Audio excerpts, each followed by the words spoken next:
ನಮಸ್ಕಾರ, ನಾನು ಪೃಥ್ವಿರಾಜ್ ಹಾರನಹಳ್ಳಿ. ಶೇಮ್ ಬೆಂಗಳೂರು ಅಂದವರಿಗೆ ಒತ್ತುವರಿ ಟೆನ್ಷನ್. ಸರ್ಕಾರದ ರಿಪೋರ್ಟ್ ರೆಡಿ, ಒತ್ತುವರಿಗೆ ಬುಲ್ಡೋಸರ್ ಶಾಕ್. ಪ್ರತಿಷ್ಠಿತ ಐಟಿ-ಬಿಟಿ ಕಂಪನಿಗಳಿಗೆ ಡೆಮಾಲಿಷನ್ ಡಿಚ್ಚಿ, ಆಪರೇಷನ್ ಬುಲ್ಡೋಸರ್ 2.4.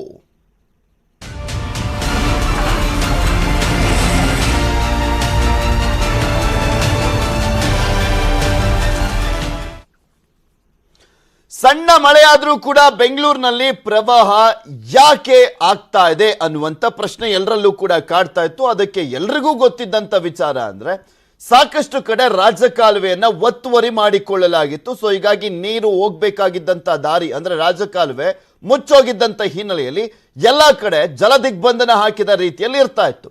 ಕಾಲುವೆ ಕೆರೆಗಳ ಒತ್ತುವರಿಯಿಂದ ಮಹಾನಗರಕ್ಕೆ ಕಂಟಕ ಎದುರಾಗಿತ್ತು. ಬೆಂಗಳೂರಿನ ಸಮಸ್ಯೆಗಳಿಗೆ ಐಟಿ-ಬಿಟಿ ಕಂಪನಿಗಳು ಕೂಡ ಹೊಣೆಯನ್ನು ಹೊತ್ಕೊಳ್ಬೇಕಾಗಿದೆ. ಆ ಭಾಗದ ಇವರು ಒಡವೆ ಕೊಡಿಸಿ ಅಂತ ಗಂಡನ ಹತ್ರ ಜಗಳ ಮಾಡೋದು, ಇವರೇ ಒಡವೆ ಮಾಡಿ ಮಾರಾಟ ಮಾಡ್ತಾರೆ. ತಿಂಗಳಿಗೆ ಲಕ್ಷಕ್ಕೂ ಹೆಚ್ಚು ಸಂಪಾದನೆ ಮಾಡ್ತಾರೆ. ನೀವು ಸಂಪಾದನೆ ಮಾಡಬೇಕಾ? ಫ್ರೀಡಮ್ ಆ್ಯಪ್ ಅನ್ನ ಈಗಲೇ ಡೌನ್ಲೋಡ್ ಅಲ್ವಾ. ಐಟಿ-ಬಿಟಿ ಕಂಪನಿಗಳು ಎಲ್ಲಿದ್ದಾವೆ ಅಲ್ಲೂ ಕೂಡ ಹೆಚ್ಚಿನದಾಗಿ ಪ್ರಭಾವ ಉಂಟಾಗಿತ್ತು. ಅವರು ಕೂಡ ಧ್ವನಿಯನ್ನ ಎತ್ತಿದ್ರು, ಇದನ್ನೆಲ್ಲ ಸರಿ ಮಾಡ್ರಪ್ಪ ಅಂತ ಗೌರ್ಮೆಂಟ್ ಅನ್ನ ಕೇಳ್ಕೊಂಡಿದ್ರು. ಅದು ಸರಿ ಮಾಡಲಿಕ್ಕೆ ಏನು ಮಾಡಬೇಕಾಗಿದೆ ಅಂದರೆ ಅವರು ಕೂಡ ಒತ್ತುವರಿ ಮಾಡ್ಕೊಂಡಿದ್ದಾರಲ್ಲ ಬಿಲ್ಡಿಂಗ್ಗಳು, ಅದನ್ನು ಕೆಡಬೇಕಾಗಿದೆ.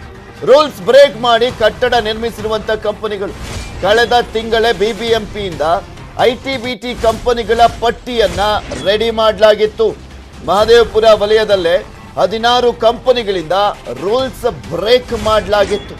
30ಕ್ಕೂ ಹೆಚ್ಚು ಸರ್ವೆ ನಂಬರ್ಗಳಲ್ಲಿ ರಾಜಕಾಲುವೆ ಒತ್ತುವರಿಯಾಗಿದೆ. ಯಾವೆಲ್ಲ ಕಂಪನಿಗಳು ರೂಲ್ಸ್ ಅನ್ನ ಬ್ರೇಕ್ ಮಾಡಿದಾವೆ ಅನ್ನುವಂಥದ್ರ ಬಗ್ಗೆನೂ ಕೂಡ ಮಾಹಿತಿ ಇದೆ. ರೂಲ್ಸ್ ಬ್ರೇಕ್ ಮಾಡಿರುವಂತ ಕಂಪನಿಗಳ ಎಕ್ಸ್ಕ್ಲೂಸಿವ್ ಆದಂತ ಪಟ್ಟಿ ನಿಮ್ಮ ಮುಂದೆ ಇಡ್ತೀವಿ. ಯಾವೆಲ್ಲ ಐಟಿ-ಬಿಟಿ ಕಂಪನಿಗಳು ಅಲ್ಲಿರುವಂತಹ ಹಾಸ್ಪಿಟಲ್, ಸ್ಕೂಲು ಎಲ್ಲ ಒತ್ತುವರಿಯನ್ನ ಮಾಡ್ಕೊಂಡಿದ್ದಾರೆ ಅನ್ನುವಂಥದ್ರ ಬಗ್ಗೆ.